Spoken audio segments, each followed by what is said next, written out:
Hello and welcome to Conversations. I'm Robin Torres, your host. Our guests today are Anthony Curry, aka Tony Curry, and Carrie Gibson.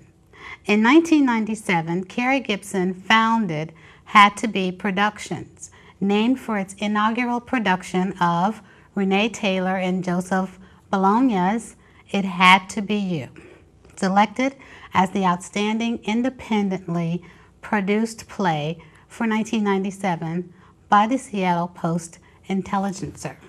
This comedy allowed Gibson and Anthony Curry to meet and perform together for the first time. In her first original project for Had to Be, Gibson created one-woman show on cultural diversity, Not Until You Know My Story. Had to Be Productions has formed unique theatrical documentary plays and workshops throughout the country to government agencies, corporations, educational institutions, and conferences. These presentations have been seen by audiences as small as 12 people to over 1,000 in a variety of settings and venues. We thank you, and we're pleased to have you with us today. Thank you.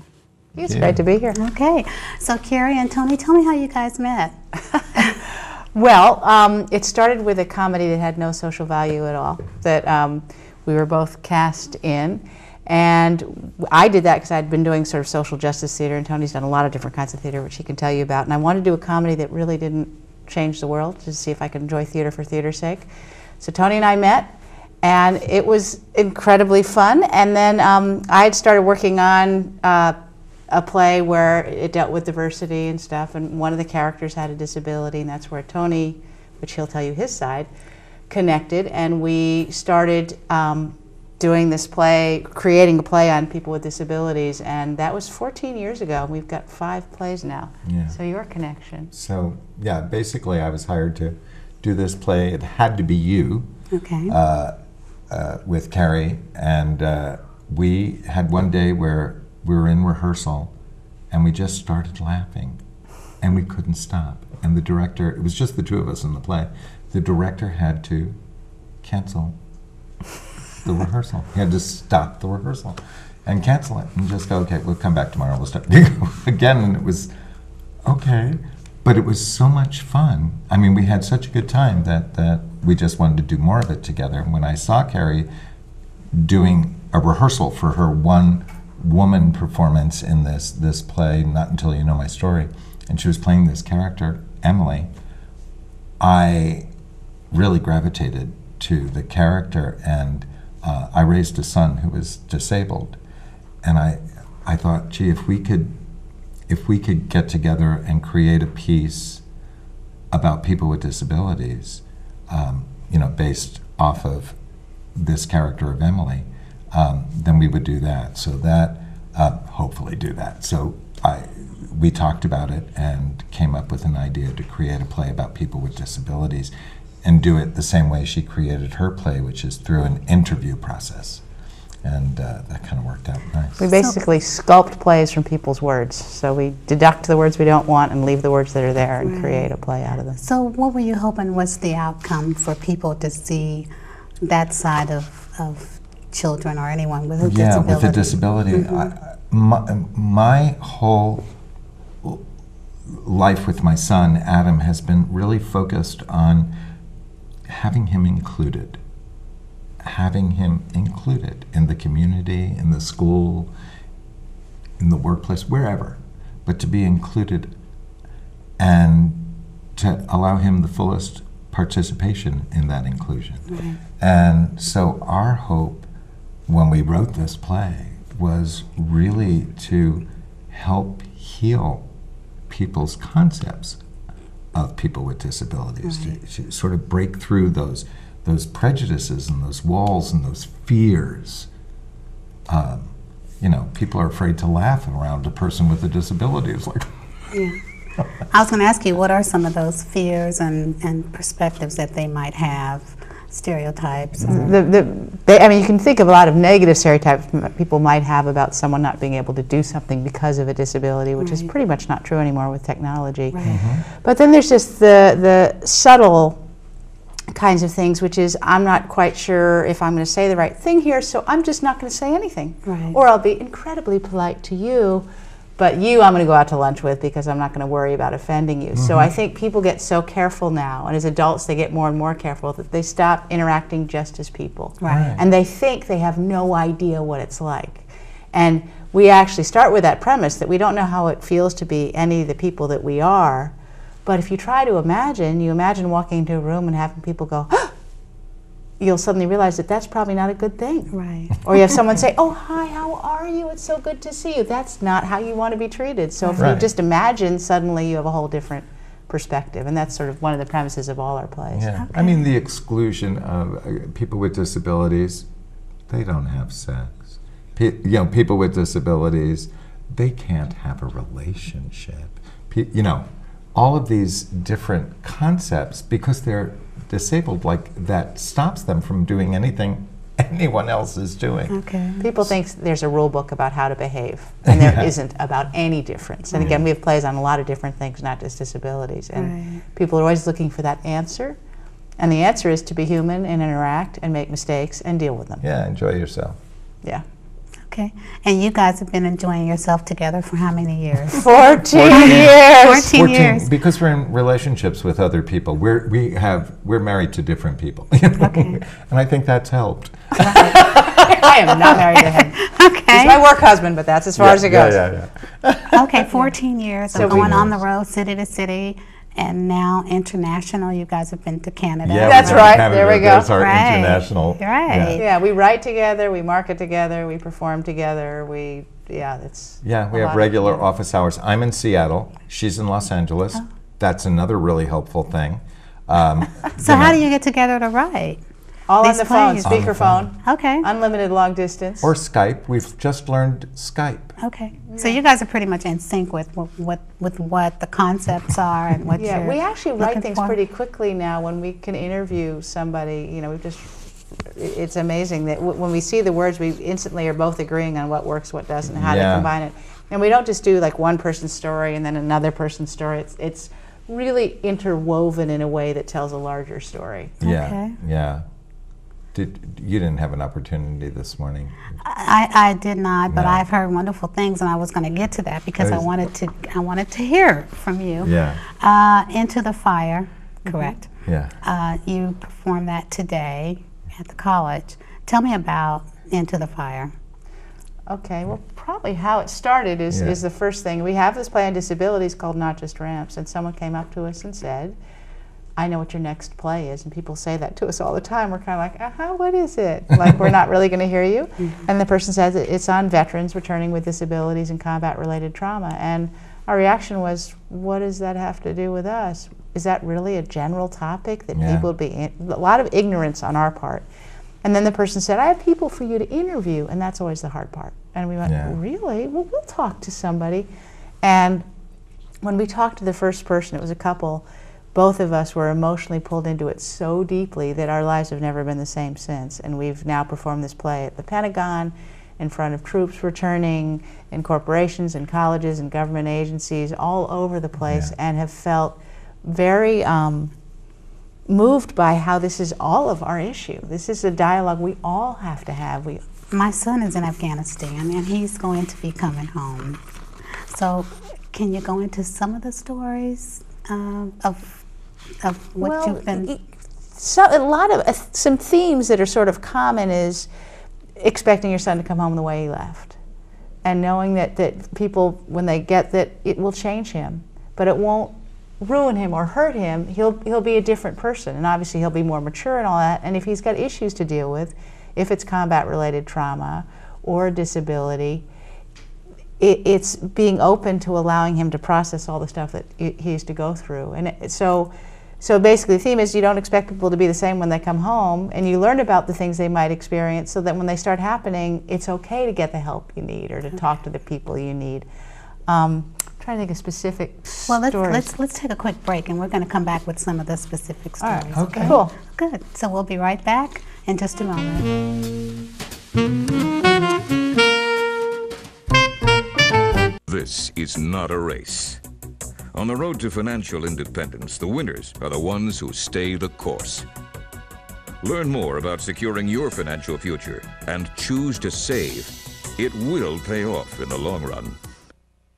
There's a saying, do what you love what you do. At Kansas City, Kansas Community College Technical Education Center, you can choose from 20 technical programs, affordable programs designed to prepare you for high-demand jobs. You can be prepared for the job you love in 1 year or less. Visit us online at kckcc.edu or call today about the wide variety of technical education programs offered at the Technical Education Center at 2220 North 59th Street, phone 627-4100. Hi, and welcome back to Conversations. We're here with Carrie and Tony, and we're going to talk about Into the Fire, a play that they performed today at Kansas City, Kansas Community College. Before we left for break, we were going to talk about a couple of specific stories that you guys can share.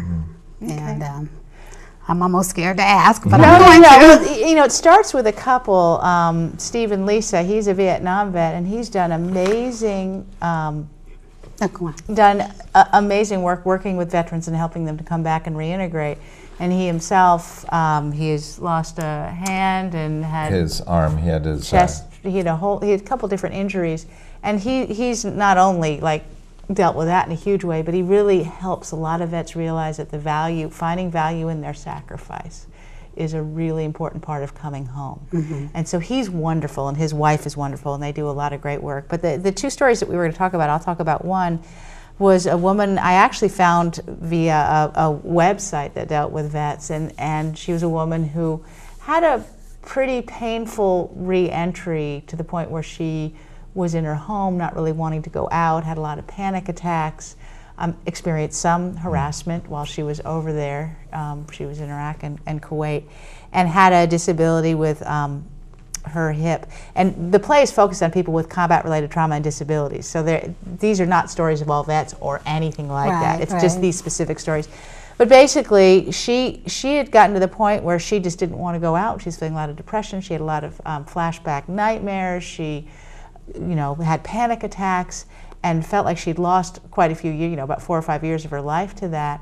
And what's wonderful about it is now she's a major national spokeswoman. There's a movie made about her, and she's doing incredible work working with veterans and has really found her voice. And that's what I say is people, even if the change looks negative at the beginning, what comes out of it can be amazing. Yeah, and Richard is the same way. Richard Rolls, we actually we tell their stories together when we're doing the play because there's so much power to them.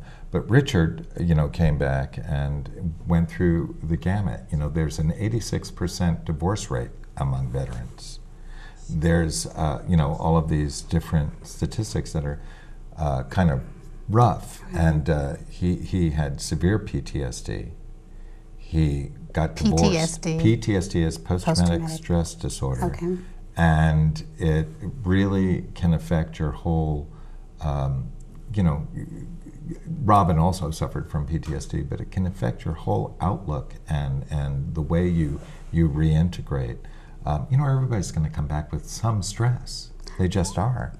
And when these soldiers isolate when they come home, when they keep to themselves it can go into the disorder rather easily. But he went through a divorce, lost custody rights visitation rights to his daughter. He was homeless. He was drunk. He was in jail. He just sank, and there was no one there to help, and or it felt like there was no one there to help, and it was a really painful climb back out. But he did get the help. He did get therapy. He did find his way back. And he is now studying acting. And boy, he's got a wealth of stuff he can use. So it's like he's probably going to be really, really wonderful. What happens, I mean, from what they tell you, what happens when they come back and just kind of they're in denial? It's not as simple as that. It's a complex problem that I think we're all responsible for. Yeah. And it's that if I reach out and get help, two things can happen. I might have to stay in when I'm ready to leave and get debriefed much longer than I want to be. Yeah. Or I'm going to be labeled possibly and not work if I want to work for a police department, or they're going to say you've got this thing that we're not going to hire you for. So there's a lot of reasons that keeps people from getting help, and they also have the expectation of, we think you're a hero, so okay, I'm going to be a hero. And so I've got to not have problems. I'm going to come back and I'm not going to talk about my problems. I don't know if anyone else is having them, but I'm going to keep them to myself. And that's just sort of ingrained. And often they'll meet another vet and discover that they have some things in common, and a lot of the healing will start there. Yeah. Sometimes the healing starts when they see something like our play and they hear these stories and they say, I never realized, I thought I was alone. So it's a complex thing where I think that we, as a country, have to understand it so much more that it becomes easy to say, oh, this doesn't feel right. I'm going to go talk to someone about this. I'm going to get help for this. There's, whether it's going to the VA or going to a lot of wonderful nonprofit, private, confidential nonprofit organizations that help people deal with it. There's a lot of ways to do it safely and not have any stigma around it. Yeah. But still, I think as a society, we kind of perpetuate that by making them heroes, even though they've done an amazing sacrifice for our lives. But it's like, how much expectation do we put on them when they come home? So it's kind of a dialogue. It's a dance. It is. And so, and I don't know if you know the answer to this, but how do families prepare for these veterans to come home? Because they're expecting the same person that left.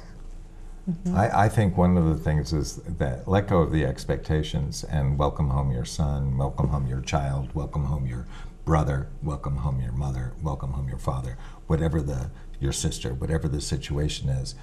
Don't welcome home this idea you had of who this person was. Okay. Welcome them home. Okay. Really embrace them, who they are. We all change. We are changing constantly. We change daily, each of us. We have experiences that alter our lives, that make us turn the corner rather than go straight down the street. So we're constantly changing. Now, they've had an experience that probably is just something so extraordinary that it changes who they are, maybe a little more. What we keep having a tendency to do is make that negative, make that change negative. They're just not the same. Right. What's with them?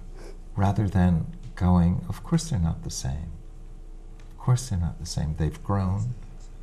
They're experienced something that has taken them to another place. Let's ride that with them. That's And a couple excellent. things the family can do specifically is be open to hearing the story if they want to tell the story, but don't force the story. Right. But be open to it and know that some of it's going to be horrifying to hear, but that's okay. To not judge that, just let that be. And know that some of their behavior, the language may be worse than you remember.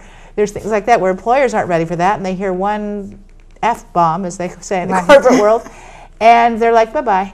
And it's like, no, that's part of the culture. It's like, that's the language over there to survive a very tough situation. The language is going to come back. It's going to change over time, but don't be shocked by it.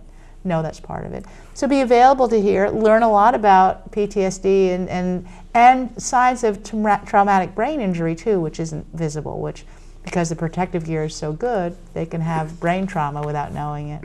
So go Google those kinds of things and know what they are, so that if you recognize them, either you get help if the person's not willing, and that'll help them eventually get there. Where do they go to get this information on how to seek help and where to seek help? There's some great organizations. There's a place called the frontlines.org, which is a website .com. .com, which will have all the resources. This man's trying to put together every resource there is in the country that you can get through that organization, and you can tell your story anonymously.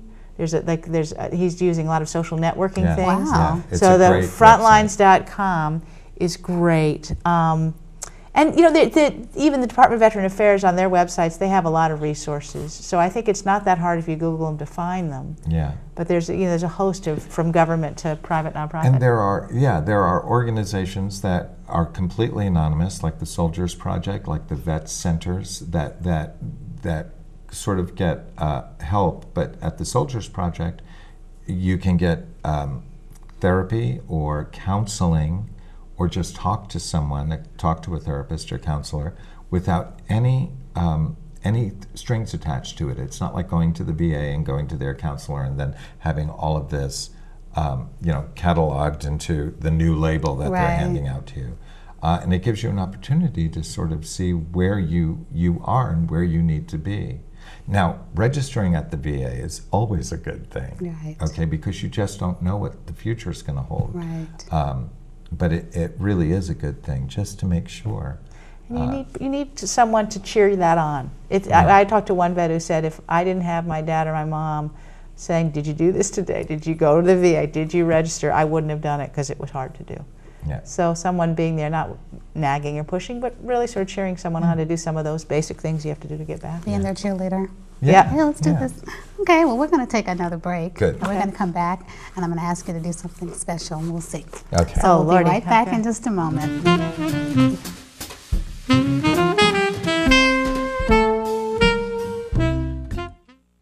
What you doing, Dad?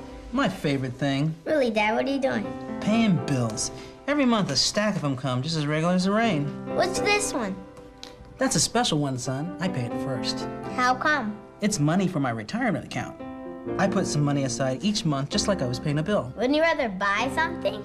I don't want to work forever, and I don't want you to have to support me in my old age. In a way, I'm buying peace of mind. I'm on the installment plan.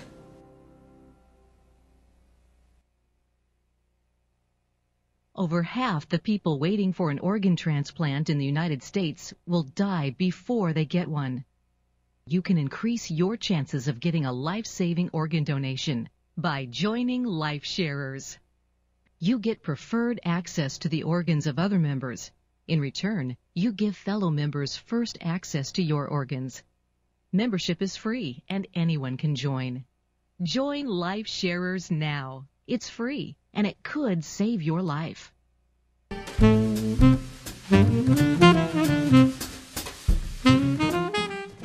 Hi, and welcome back. And we are with Carrie and Tony of the play Into the Fire. And I left with asking, telling them we were going to ask you to do something special. So I want to ask if you could give us a little 2-minute segment of a little bit of the play that you did today. Okay. We're guessing that's the end. So if we go over 2 minutes, stop us. But let's try it. So let's Okay. go ahead and go for there. Is there any way you want us to Just present? Okay. Alright. they've got you. My story is bigger than Iraq, My story is previous to Iraq during Iraq. and after Iraq. In order to withstand a combat zone, you have to shut off all the pain around you. And that you are seeing people injured and that your friends are dying. The measure of the comeback is not how bad the disability. But how people perceive themselves. The measure of the healing comes from finding value in the sacrifice. The average number of rounds shot in any firefight is 3,300. That's a lot of bullets flying. So you can't expect us not to be reactive. People have been shooting at me, and I've been shooting back. When they shoot at us, we don't duck and cover. We walk into the fire. The closer I get to them, the harder it is for them to hit me. It doesn't make sense to anyone unless you have been there. Think about that. Psychologically, if someone irritates me, I'm walking into it. I want you to react. I want you to do something. I want you to swear back at me. If you cut me off in traffic, you piss me off, I want to get up close and piss you off. We didn't go to war because we wanted to. We did it because we were compelled. When you're talking to me, I'm not a hero. Heroes are the ones who died. The soldiers we brought home. Don't do the hero worship. What we want to do is be normal. We want to be balanced. We want to be family people who want to raise our kids. We want to hold a job. We want you to be patient. When I tell you to F off because you took my parking space, we want you to help us come all the way home. Thank you very much. Now, some of the things that were just normal wants. I want to come home normal. Yeah. Normal as if that's the way I left. Yeah. I want to come back the same person. Well, I want to be part of things again. I really want to be part. So it's not quite I want to come back as the same person. Okay. But we want to be normal in the sense that we want to just be, no one's normal in society. That's the first thing. But we want to be part of it. We don't want to be put apart. We don't want someone to say, oh my gosh, you have a disability, we want to just be part of it. It's going to take time though. Give us some time. There's some other lines that aren't in that segment. Right. But you know, it's going to take time for us to come back. But welcome us back and let us be part of things. Don't make us apart. Don't get rid of our jobs. Don't not include us in things because you're scared how we're going to talk or how we're going to be. Let us be part of it, and then we'll all change because of that. Yeah. Okay. You know, What a else? normal life, it's like, I just want a normal life. I want to be married, have kids. I want to be not married, you know. I want to Right. be single. I want to, whatever it is that sense of where they are or where they want to be, you know. Now, I want a job. The coming home and facing the challenge of now looking for a job in this economy, what does that do to them? I had a dream that I went over there, and I came back saying, I have superhuman skills. I felt like I was Wonder Woman. I came back, I could fly, like all this stuff, right? And no one wanted to use my skills. And it was the most painful thing because I realized that I'd had all this new stuff that had developed and no one wanted it. So hopefully, and you know, part of our reason going to employers, et cetera, is that people realize that hiring someone who understands teamwork, who will get a job done, who will do it in a clearly organized way, who's incredibly motivated, who will bring passion to their work, who understand community, who understand family, is a smart hire. And yeah, there may be some things sometimes. Maybe they will have a moment where they react to something, but that's nothing compared to what they're bringing to the workplace. So some employers are realizing how important it is to hire vets and what the value is to their organization and to their bottom line. Yeah. It's a great employee. Yeah. Those are incredible things to put on a resume. Exactly. It is. When you think that, like, if you're, you know, somebody's life depends on what you do. When that comes into play, you know, this person, they're not going to, you know, take things lightly. They're going to go for it all the way because that's their job. Their job is to make sure that, you know, I keep you safe, I keep you safe. That's their job. So imagine what that's going to bring to the workforce. Imagine what that's going to bring into the community. You know, that's a gift, and that's something special that we need to really embrace. I guess you hit it there. They come back with these gifts that were not given to them, but they, by the power of being where they were, learned them, became skilled, and came back with them, and they lived with them forever. Right. Yeah. They're always in this protective mode. Is that correct? Yeah, and sometimes it can get more, like there's the extreme. One of the people we interviewed in the play talked about he moved into his garage the first 7 months he was home because he could look at the perimeter from the garage and protect his family better than anywhere else. And then he finally realized, you know, after spending lots of time in a garage, that was kind of a crazy thing to do. He didn't need to do that. So there can be extreme protectiveness and then just some really comforting protectiveness that you can always trust. You always know that person is always loyal and they're able to get something done. And so, you know, for them to come back and not to be hired because, oh, you have a disability, oh, because maybe this will happen when they have so much to give is a tragedy. And I hope that's turning around. Wow. Yeah. Yeah. Well, we thank you here at Kansas City, Kansas Community College for bringing this play and I congratulate you and wish the best of luck. And hopefully you guys can carry this message on. I mean, you say you've been to the Pentagon. Yeah. Which We're is trying to get great. to the White House, do so if you know anybody out there anyone knows there? anybody. Anybody? Know anyone? Because this sounds truly inspiring. I mean, and I know that you have lots of works. And if I have any ideas for a play, I'll let you know. All right. All right. Cool. Thank you. This has been a real pleasure. Well, Thank you so much. thank you Thank for being you. with us today. It's great. And thank you for being with us today. We thank you, and we'll see you next time on Conversations.